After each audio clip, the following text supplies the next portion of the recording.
सत श्री अकाल। तुसीं देख रहे हो द पंजाब टीवी ते मैं जज सिंह चाहल। अज दे पंजाबी प्राइम टाइम दे विच तुहाडा सारिआं दा बहुत बहुत स्वागत है।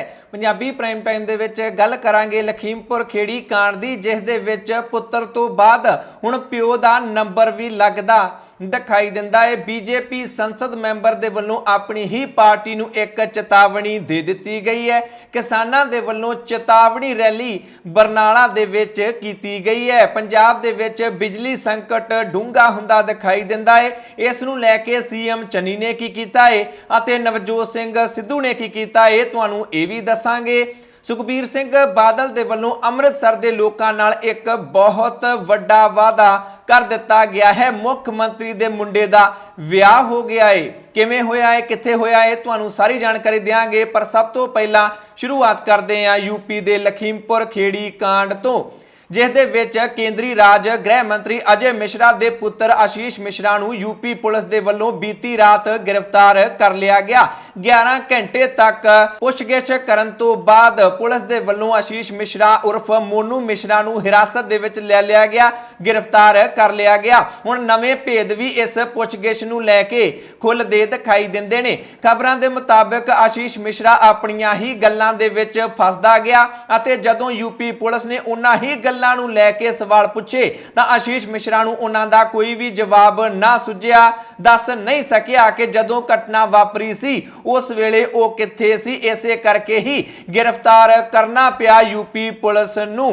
दरअसल आशीष मिश्रा दे वल्लों दावा कीता जा रहा सी कि जिथे एक घटना हुई है तकुनिया पिंड, उथों 3-4 किलोमीटर की दूरी ते एक कुश्ती मुकाबला चल रहा सी, जिथे आशीष मिश्रा कहता है कि मैं उथे मौजूद सी, जबकि पुलिस दे वल्लों जदों घोख कीती गई तां उथों गायब सी। जदों एक घटना हुई उस मौके आशीष मिश्रा उस दंगल मुकाबले दे विच नहीं सी, जिस करके यूपी पुलिस नूं पहलां ही शक सी। जदों वार-वार सवाल यूपी पुलिस दे वल्लों पूछे गए तां उन्हां दा टुकवां जवाब आशीष मिश्रा दे वल्लों ना दिता गया। उस तो बाद अद्धी रात नूं गिरफ्तार आशीष मिश्रा नूं कर लिया गया, कोर्ट दे विच पेश किया गया। न्यायिक हिरासत मिल गई है। सोमवार नूं अदालत दे विच पेश करके पुलिस रिमांड पुलिस दे वल्लों मंगिया जाना है। उस तो बाद इंटरोगेशन चंगे तरीके नाल कीती जावेगी। हालांकि 302 दा जदों पर्चा हुंदा है उदों नोटिस नहीं भेजिया जांदा, सीधी गिरफ्तारी हुंदी है। इस दे बावजूद मंत्री दा मुंडा होण दे करके स्पेशल खास वीआईपी ट्रीटमेंट आशीष मिश्रा नूं दिता गया। इस दे बावजूद विरोधी धिरां दा दबाव, किसानां दा दबाव ते सुप्रीम कोर्ट दी झाड़ झंप तो बाद आखिर केंद्रीय मंत्री दे मुंडे आशीष मिश्रा नूं यूपी पुलिस दे वल्लों गिरफ्तार कर लिया गया है अते मन्निया जा रहा है कि हुण यूपी पुलिस कोई भी कोर कसर बाकी नहीं छड्डेगी। चंगे तरीके नाल इंटरोगेशन करके जेकर सजा भी देनी पई तां बीजेपी सरकार कोई भी ढिल नहीं वरतेगी, क्योंकि सियासी तौर पर भी बहुत वड्डा नुकसान पहला ही आशीष मिश्रा दे वल्लों बीजेपी दा कीता जा चुका है। हुण पुत्तर तां गिरफ्तार हो गया है, पर लगता है कि इस तो बाद पिओ दी भी वारी आउण वाली है। सारियां ही धिरां जिन्हां दे वल्लों दबाव बनाया जा रहा है, किसान अते विरोधी धिरां, उन्हां दे वल्लों हुण सिद्धे तौर ते केंद्रीय राज गृह मंत्री अजय मिश्रा नूं टारगेट किया जा रहा है। भावें वो किसान होण, भावें वो विरोधी धिरां होण, इक्को ही सुर दे विच इह गल इन्हां दोनां धिरां दे वल्लों कही जा रही है कि जिन्नी देर तक इस मंत्री नूं मंत्री मंडल तो बाहर नहीं कढिया जांदा उन्नी देर तक इस मसले दे विच इंसाफ नहीं मिल सकदा है, क्योंकि वो केंद्रीय राज गृह मंत्री है जिसदे अंडर सारी कानून व्यवस्था हुंदी है। इस करके जेकर वो केंद्रीय कैबिनेट मंत्री है उसदे पुत्र दे कोलों फिर पुछगिछ भी चंगे तरीके नाल नहीं हो सकेगी। अपना असर रसूख वो मंत्री जरूर वरतेगा। किसानां दे वल्लों तां इथों तक मंग कीती जा रही है कि अजय मिश्रा ते भी 120(b) दी धारा लगी हुई है, अपराधिक साजिश रचन दी धारा लगी हुई है, उसदे विच भी गिरफ्तारी बनदी है। इस करके मंत्री मंडल चों बाहर कढो अते गिरफ्तार अजय मिश्रा नूं कीता जाना चाहिदा है। बीजेपी ते लगातार दबाव वध रहा है कि इस मसले दे विच कोई ना कोई कार्रवाई तां जरूर होनी चाहिदी है। यूपी सरकार योगी सरकार दी गल करिए तां ओह भी पब्बां भार है कि कुछ ना कुछ तां करना ही पैना है, ਕੇਂਦਰ ਸਰਕਾਰ ਤੇ ਵੀ ਦਬਾਅ ਲਗਾਤਾਰ ਵਧਦਾ ਦਿਖਾਈ ਦਿੰਦਾ ਹੈ ਕਿਉਂਕਿ ਹੁਣ ਇਹ ਮਸਲਾ ਸਿਰਫ यूपी तक महदूद नहीं रह गया। संयुक्त किसान मोर्चे ने अजिहे ऐलान कर दिते ने जिन्हां दा असर पूरे भारत दे विच वेखण नूं मिल सकदा है। अगे वधदे हां, हुण तुहानूं दसदे हां कि बीजेपी यूपी दे विच की कुछ हो रहा है, यूपी दी भाजपा दे विच की कुछ हो रहा है। भावें कि वरुण गांधी नूं किसानां दे हक विच बोलण तो बाद बीजेपी दी राष्ट्रीय कार्यकारिणी तो बाहर दा रस्ता दिखा दिता गया, इस दे बावजूद वरुण गांधी हटदे दिखाई नहीं दिंदे।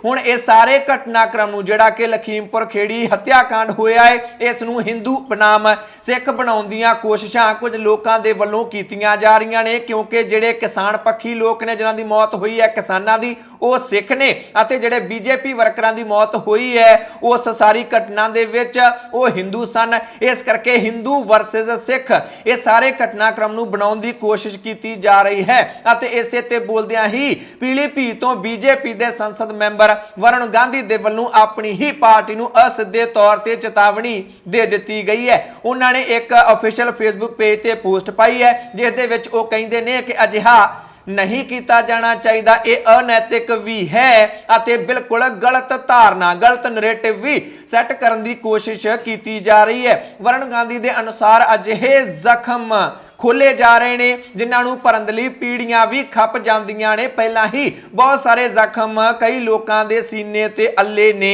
अते अजिहे नवे जख्म इन्हां लोकां नूं नहीं दिते जाने चाहिए। कहण दा मतलब उन्हां दा इह है कि जिवें इह घटनाक्रम होया है उवें ही उस नूं वेखिया जाना चाहिए है। धर्म की तकड़ी दे विच इस घटनाक्रम नूं नहीं तोलिया जाना चाहिए। इस तरह बीजेपी के संसद मैंबर अपनी ही पार्टी नूं चेतावनियां देण लग पए ने। अगे वधदे हां, हुण तुहानूं दसदे हां कि बीजेपी नूं किवें सियासी तौर ते इस दा नुकसान हुंदा दिखाई दिंदा है क्योंकि पहलां जिहड़े लोक कई लोक अजिहे सन जिहड़े किसे पासे भी नहीं सन, कह रहे सन कि किसानां दा मसला है, सरकार दे नाल उन्हां दी नाराजगी है, किसानां दे वल्लों अंदोलन चलाया जा रहा, ठीक है आपे आपस विच नबेड़ लैणगे। पर जिहड़ी घटना लखीमपुर दे विच हुई है उसने इंसानियत नूं भी शर्मसार करके रख दिता है। इस करके कुछ वो लोग ਜਿਹੜੇ ਕਿਸੇ ਵੀ ਪਾਸੇ ਨਹੀਂ ਸਨ ਹੁਣ ਕਿਸਾਨਾਂ ਦੇ ਪਾਲੇ ਵਿੱਚ ਝੁਕਦੇ ਦਿਖਾਈ ਦਿੰਦੇ ਨੇ ਕਿਉਂਕਿ ਇਨਸਾਨੀਅਤ ਦੇ ਤੌਰ ਤੇ ਜੇਕਰ ਕਿਸੇ ਦੇ ਪਿੱਛੋਂ ਗੱਡੀ ਲਿਆ ਕੇ ਚਾੜ ਦੇਾਂਗੇ ਜਾਨੋਂ ਹੀ ਮਾਰ ਦੇਾਂਗੇ ਤਾਂ ਫਿਰ ਕਿਵੇਂ ਜਿਸ ਦੀ ਇਨਸਾਨੀਅਤ ਜ਼ਿੰਦਾ ਹੈ ਉਹ ਕਿਵੇਂ ਚੁੱਪ ਰਹਿ ਸਕਦਾ ਹੈ। ਇਸ ਦਾ ਗਲਤ ਸੰਦੇਸ਼ ਬੀਜੇਪੀ ਦੇ ਲਈ ਗਲਤ ਸੰਦੇਸ਼ ਪੂਰੇ ਭਾਰਤ ਦੇ ਵਿੱਚ ਜਾਂਦਾ ਦਿਖਾਈ ਦਿੰਦਾ ਹੈ ਕਿਉਂਕਿ ਕਿਸਾਨਾਂ ਨੂੰ ਪੂਰੇ ਭਾਰਤ ਦੇ ਵਿੱਚ ਹਮਦਰਦੀ ਮਿਲਦੀ ਦਿਖਾਈ ਦਿੰਦੀ ਹੈ। ਹੁਣ ਕਿਸਾਨਾਂ ਦੇ ਵੱਲੋਂ ਐਲਾਨ ਵੀ ਇਹੋ ਜਿਹੇ ਕਰ ਦਿੱਤੇ ਗਏ ਨੇ जिन्हां दे नाल पूरे भारत दे विच ये मैसेज जावेगा कि बीजेपी तां किसानां दी कातल है। जिवें कि हुण किसानां दा श्रद्धांजलि दिवस 12 अक्तूबर नूं मनाया जाना है, उदों एक तां यूपी दे सारे जिलिਆਂ दे विच कलश यात्रा कड्ढी जाएगी, अस्थियां लैके घुम्मिया जाएगा, यात्रा कड्ढी जाएगी अते उस तो बाद पूरे भारत दे वख-वख सूबिਆਂ दे विच भी शहीद किसान कलश यात्रा कड्ढी जावेगी। इस नाल होएगा ये कि पूरे भारत दे लोकां दा ध्यान इस घटनाक्रम दे वल जावेगा। हालांकि पहला ही है पर जिन्हां दा अजे भी ध्यान नहीं है उन्हां दे भी ध्यान दे विच गल आवेगी कि किवें बीजेपी लीडरां दे वल्लों गड्डी चढ़ा के किसानां नूं मार दिता गया है। बीजेपी नूं बहुत ज्यादा नुकसान हुंदा दिखाई दिंदा है, खास तौर ते चोणां वाले सूबिਆਂ दे विच बीजेपी घाटे दे विच जांदी दिखाई दिंदी है। उत्तर प्रदेश की गल करिए तां समाजवादी पार्टी अते कांग्रेस पार्टी इस दा जबरदस्त तरीके नाल लाहा लैंदियां दिखाई दिंदियां ने। सियासी तौर ते उन्हां नूं फायदा हो रहा है क्योंकि सत्ता ते रह भाजपा विरोधी धिरां ने समाजवादी पार्टी अते कांग्रेस पार्टी इस करके उन्हां नूं जबरदस्त तरीके नाल इस दा फायदा हुंदा दिखाई दिंदा है। उत्तराखंड दे विच भी चोणां ने जेकर उत्थों दी गल कीती जावे तां विरोध उत्थे भी होर तिखा हुंदा दिखाई दिंदा है। बीते दिनी उत्तराखंड दे मंत्री दे वल्लों एक खेड स्टेडियम दा उद्घाटन कीता जाना सी, किसान उत्थे पहिलां ही पहुंच गए सन अते खेड मंत्री दे वल्लों उद्घाटन समारोह ही कैंसल कर दिता गया। मंत्री साहब उत्थे पहुंचे ही नहीं।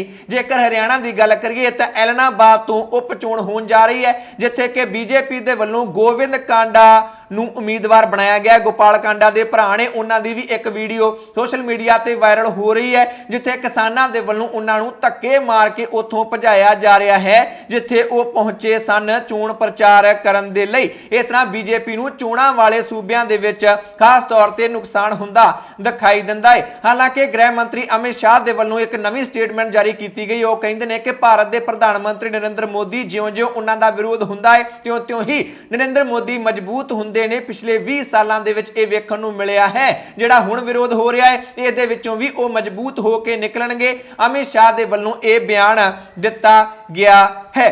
ਅਗਲੀ ਖਬਰ ਦੇ ਵੱਲ ਵਧਦੇ ਹਾਂ, ਗੱਲ ਕਿਸਾਨਾਂ ਦੀ ਹੀ ਕਰ ਲੈਂਦੇ ਹਾਂ। ਪੰਜਾਬ ਦੇ ਬਰਨਾਲਾ ਦੇ ਵਿੱਚ ਭਾਰਤੀ ਕਿਸਾਨ ਯੂਨੀਅਨ ਏਕਤਾ ਸਿੱਧੂਪੁਰ ਦੇ ਵੱਲੋਂ ਇੱਕ ਚੇਤਾਵਨੀ ਰੈਲੀ ਕੀਤੀ ਗਈ ਹੈ। ਜਗਜੀਤ ਸਿੰਘ ਡੱਲੇਵਾਲ ਦੀ ਅਗਵਾਈ ਦੇ ਵਿੱਚ ਕਿਸਾਨਾਂ ਦੇ ਵੱਲੋਂ ਇਹ ਰੈਲੀ ਕੀਤੀ ਗਈ ਹੈ ਬਰਨਾਲਾ ਦੇ ਵਿੱਚ, ਜਿਸ ਦੇ ਵਿੱਚ ਬਹੁਤ ਵੱਡਾ ਇਕੱਠ ਕਿਸਾਨਾਂ ਦੇ ਵੱਲੋਂ ਕੀਤਾ ਗਿਆ।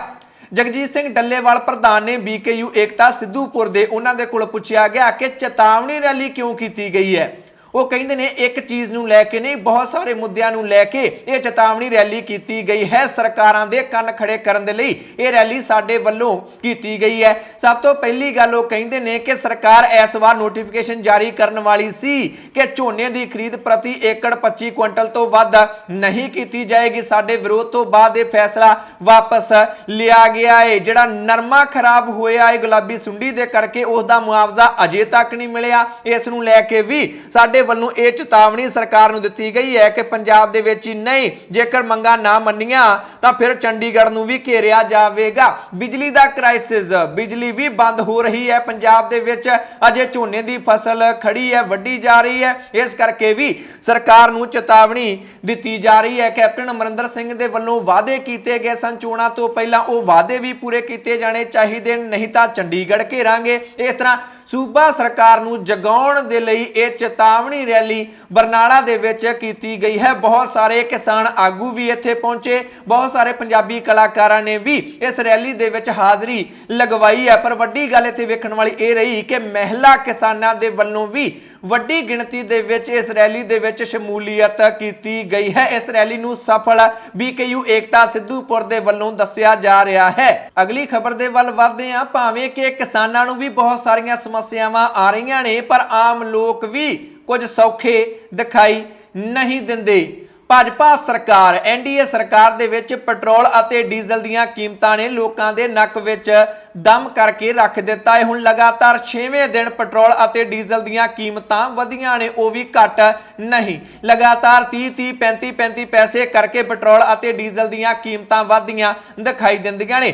ਅੱਜ ਵੀ ਪੈਟਰੋਲ 30 ਪੈਸੇ ਵੱਧ ਗਿਆ ਹੈ ਅਤੇ ਡੀਜ਼ਲ ਦੀਆਂ ਕੀਮਤਾਂ ਦੇ ਵਿੱਚ ਵੀ 35 ਪੈਸੇ ਦਾ ਵਾਧਾ ਹੋ ਗਿਆ ਹੈ। ਇਸ ਦੇ ਨਾਲ ਹੀ ਮੁੰਬਈ ਦੇ ਵਿੱਚ ਪੈਟਰੋਲ 110 ਰੁਪਏ ਪ੍ਰਤੀ ਲੀਟਰ ਹੋ ਗਿਆ ਹੈ ਅਤੇ ਡੀਜ਼ਲ ਵੀ ਸੈਂਕੜਾ ਪਾਰ ਕਰ ਚੁੱਕਾ ਹੈ।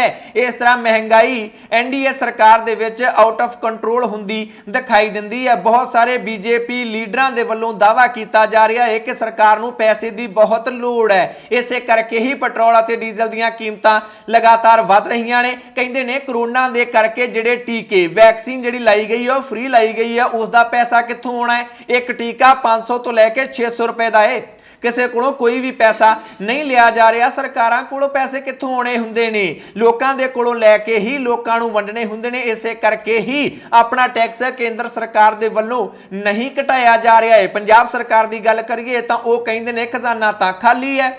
ਵਿੱਤ ਮੰਤਰੀ ਮਨਪ੍ਰੀਤ ਸਿੰਘ ਬਾਦਲ ਕਹਿੰਦੇ ਨੇ ਖਜ਼ਾਨਾ ਤਾਂ ਖਾਲੀ ਹੈ, ਪੈਸੇ ਚਾਹੀਦੇ ਨੇ, ਟੈਕਸ ਘਟਾਵਾਂਗੇ, ਪੰਜਾਬ ਕਿਵੇਂ ਚਲਾਵਾਂਗੇ। ਇਸ ਤਰ੍ਹਾਂ ਦੋਨੇ ਸਰਕਾਰਾਂ ਪੈਸੇ ਨਾ ਹੋਣ ਦੀ ਦੁਹਾਈ ਦੇ ਕੇ ਲੋਕਾਂ ਨੂੰ ਮਹਿੰਗਾਈ ਦੀ ਮਾਰ ਮਾਰਦੀਆਂ ਦਿਖਾਈ ਦਿੰਦੀਆਂ ਨੇ। ਅਗਲੀ ਖਬਰ ਦੇ ਵੱਲ ਵਧਦੇ ਆ। ਲੱਗਦਾ ਹੈ ਕਿ ਪੰਜਾਬ ਦੇ ਲੋਕਾਂ ਨੂੰ ਇੱਕ ਹੋਰ ਮਾਰ ਵੱਜਣ ਵਾਲੀ ਹੈ। ਪੰਜਾਬ ਦੇ ਵਿੱਚ ਬਿਜਲੀ ਦਾ ਸੰਕਟ ਹੋਰ ਵੀ ਡੂੰਘਾ ਹੁੰਦਾ ਦਿਖਾਈ ਦਿੰਦਾ ਹੈ। ਦਰਅਸਲ ਪੰਜਾਬ ਦੇ ਵਿੱਚ ਥਰਮਲ ਪਲਾਂਟਾਂ ਦੇ ਕੋਲ ਕੋਲੇ ਦੀ ਘਾਟ ਹੈ, ਜਿਸ ਕਰਕੇ ਪੂਰੇ ਪੰਜਾਬ ਦੇ ਵਿੱਚ ਵੱਖ-ਵੱਖ ਇਲਾਕਿਆਂ ਦੇ ਵਿੱਚ ਹੁਣ ਬਿਜਲੀ ਦੇ ਕੱਟ ਵੀ ਲੱਗਣ ਲੱਗ ਪਏ ਨੇ। ਖਬਰਾਂ ਦੇ ਮੁਤਾਬਕ ਥਰਮਲ ਪਲਾਂਟਾਂ ਦੇ ਕੋਲ ਸਿਰਫ 2 ਦਿਨ ਦਾ ਕੋਲਾ ਹੀ ਬਚਿਆ ਹੈ।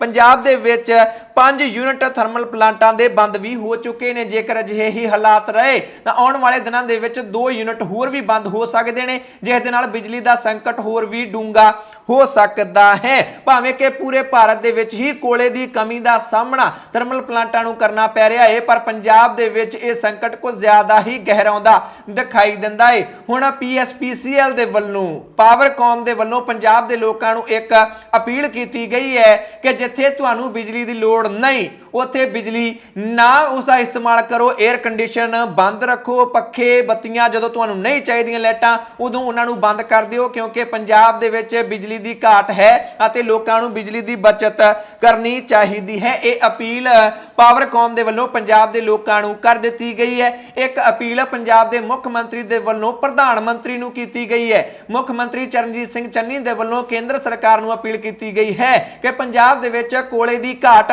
ਦੂਰ ਕੀਤੀ ਜਾਣੀ ਚਾਹੀਦੀ ਹੈ ਤਾਂ ਜੋ ਨਿਰਵਿਘਨ ਸਪਲਾਈ ਪੰਜਾਬ ਦੇ ਲੋਕਾਂ ਨੂੰ ਦਿੱਤੀ ਜਾ ਸਕੇ। ਹਾਲਾਂਕਿ ਸੀਐਮ ਚੰਨੀ ਨੇ ਕਿਸਾਨਾਂ ਨੂੰ ਭਰੋਸਾ ਦਿਵਾਇਆ ਹੈ ਕਿ ਝੋਨੇ ਦੀ ਫਸਲ ਪਾਲਣ ਦੇ ਵਿੱਚ ਬਿਜਲੀ ਦਾ ਸੰਕਟ ਬਾਧਾ ਨਹੀਂ ਬਣੇਗਾ, ਕਿਸਾਨਾਂ ਨੂੰ ਨਿਰਵਿਘਨ ਸਪਲਾਈ ਦਿੱਤੀ ਜਾਵੇਗੀ।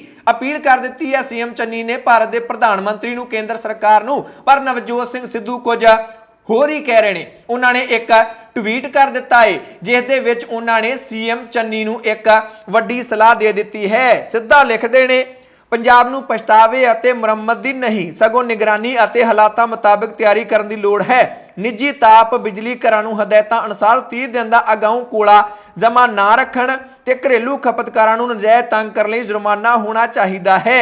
ਇਹ ਵੇਲਾ ਸੋਲਰ ਬਿਜਲੀ ਖਰੀਦ ਸਮਝੌਤੇ ਕਰਨ ਅਤੇ ਛੱਤ ਉੱਪਰ ਸੂਰਜੀ ਊਰਜਾ ਪੈਨਲ ਲਗਾ ਕੇ ਇਹਨਾਂ ਨੂੰ ਗ੍ਰਿਡ ਨਾਲ ਜੋੜਨ ਦਾ ਹੈ। ਇਸ ਟਵੀਟ ਦੇ ਜ਼ਰੀਏ ਉਹਨਾਂ ਨੇ ਸੀਐਮ ਚੰਨੀ ਨੂੰ ਸਲਾਹ ਦਿੱਤੀ ਹੈ ਕਿ ਥਰਮਲ ਪਲਾਂਟਾਂ ਨੂੰ ਜੁਰਮਾਨਾ ਲਾਇਆ ਜਾਣਾ ਚਾਹੀਦਾ ਹੈ, ਕਿਉਂਕਿ ਜਿਹੜੇ ਸਮਝੌਤੇ ਹੁੰਦੇ ਨੇ ਉਹਦੇ ਵਿੱਚ ਸ਼ਰਤ ਹੁੰਦੀ ਹੈ ਕਿ ਥਰਮਲ ਪਲਾਂਟਾਂ ਦੇ ਕੋਲ 30 ਦਿਨ ਦਾ ਕੋਲਾ ਜਮਾ ਰੱਖਿਆ ਹੋਣਾ ਚਾਹੀਦਾ ਹੈ। ਫਿਰ ਇਹਨਾਂ ਥਰਮਲ ਪਲਾਂਟਾਂ ਦੇ ਕੋਲ 2-3 ਦਿਨ ਦਾ ਹੀ ਕੋਲਾ ਕਿਉਂ ਬਚਿਆ ਹੈ? ਨਵਜੋਤ ਸਿੰਘ ਸਿੱਧੂ ਸੀਐਮ ਚੰਨੀ ਨੂੰ ਥਰਮਲ ਪਲਾਂਟਾਂ ਤੇ ਸਖਤੀ ਕਰਨ ਦੀ ਸਲਾਹ ਦਿਖਾਈ ਦਿੰਦੇ ਨੇ।